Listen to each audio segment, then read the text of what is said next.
Pemirsa, dampak gempa magnitudo 8,7 di Rusia menimbulkan tsunami di Jepang dan beberapa negara di Pasifik. Seperti apa hubungan gempa dan tsunami ini? Kami akan membahasnya bersama dosen dan peneliti di Departemen Teknik Geologi UGM, Gayatri Indah Marliani. Selamat siang, Mbak Gayatri.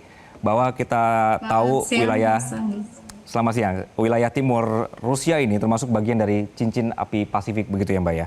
Sebenarnya seberapa aktif kawasan ini dibandingkan negara-negara lain di jalur yang sama? Misalnya kita sebut saja Jepang dan juga Indonesia, Mbak Gayatri. Jadi cincin api Pasifik ini cukup aktif. Jadi pergerakan lempengnya juga signifikan dan memang di dalam sejarah sepanjang sejarah juga dia menyebabkan gempa-gempa yang signifikan. Jadi dia muter dari Jepang, kemudian Rusia, Alaska, kemudian ke Chile. Itu dulu juga di sepanjang sejarah itu banyak sekali gempa signifikan yang tsunami-genik atau menyebabkan tsunami. Jadi yang magnitudo 9,5 rekor dunia nomor 1 itu dulu juga di Sirkum Pasifik ini di negara Chile. Jadi memang aktif sampai sekarang juga aktif. Oke, kalau begitu apakah ada potensi gempa ini memicu aktivitas seismik di wilayah lain, Mbak? Termasuk Indonesia dalam konteks dinamika lempeng globalnya? Kalau dinamika lempeng global sebenarnya lempeng ini kan terus bergerak ya karena apa sistem pergerakan lempeng yang dipicu oleh pergerakan rokahan tengah samudra itu kan terus berlangsung sampai saat ini. Sehingga sebenarnya apa yang terjadi di Rusia itu juga di tempat-tempat lain di sepanjang zona subduksi itu juga sebenarnya sedang berproses juga. Jadi kalaupun ada pergerakan signifikan di Rusia 8,8 ini kan cukup signifikan ya. Itu juga mungkin kalau efek stress transfer atau tekanan ke sebelah-sebelahnya itu sebenarnya tidak terlalu signifikan dibandingkan dengan dorongan utamanya yang memang dari awal sudah bergerak. Jadi ya adanya senggolan dari Rusia ini atau tidak yang sebenarnya tidak terlalu signifikan sih. Mereka akan tetap aktif gitu sebenarnya. Oke, Mbak Gayatri, Cuman apakah ya. secara statistik itu memang ada perhitungan bahwa yang magnitudo 9 itu ada sekitar berapa puluh tahun gitu ada. Jadi sebenarnya tidak akan dalam waktu dekat kemudian ada gempa yang magnitudonya mendekati 9. Gitu Oke, sih. apakah gempa dengan pola seperti ini itu bisa menjadi indikasi bahwa ada akumulasi energi tektonik di kawasan sekitarnya, Mbak Gayatri?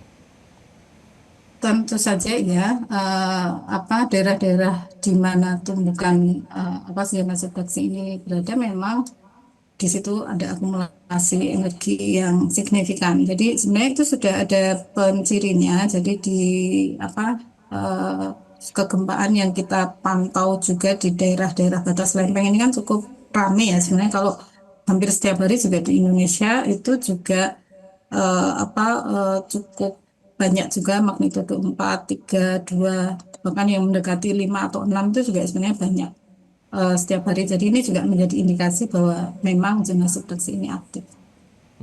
Oke. Kalau begitu apakah kejadian seperti ini juga menjadi pengingat kita Mbak Gayatri bahwa gempa bisa terjadi di luar zona klasik yang selama ini mungkin dianggap aktif?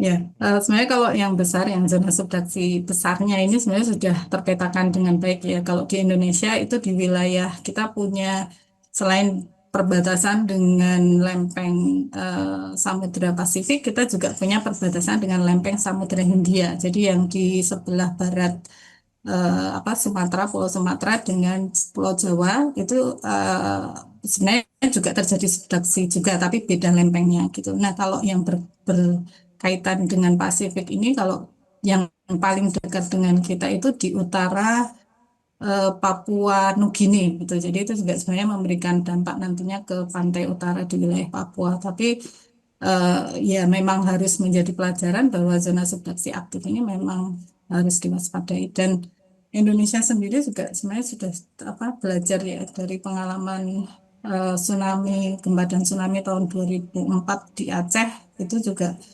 membuka mata bahwa kesiapan terhadap potensi bencana ini memang harus diwaspadai. Oke, Mbak Gayatri, sebenarnya saat ini tuh apakah sudah ada teknologi yang memungkinkan kita memprediksi dengan lebih akurat wilayah yang berpotensi mengalami gempa besar, Mbak Gayatri? Kalau gempanya potensinya bisa, tapi kalau prediksi dalam hal harus akan mengetahui waktunya kapan gitu ya, exact time atau waktu jam hari gitu belum ada.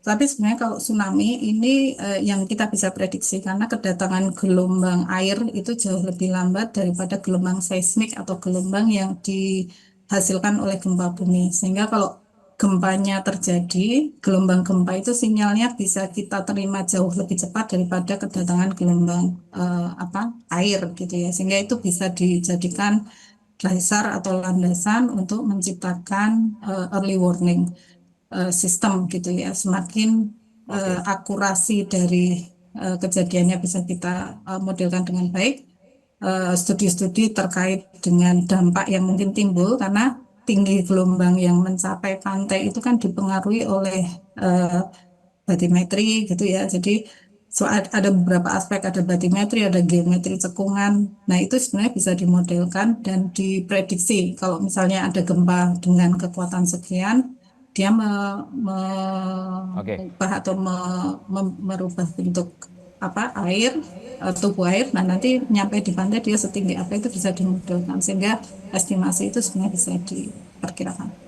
Oke, kalau estimasinya bisa diperkirakan dari kacamata ilmuwan geologi, Mbak Gayatri, pelajaran apa yang bisa kita ambil dari kejadian ini? Baik secara ilmiah maupun kebijakan mitigasi bencana kita.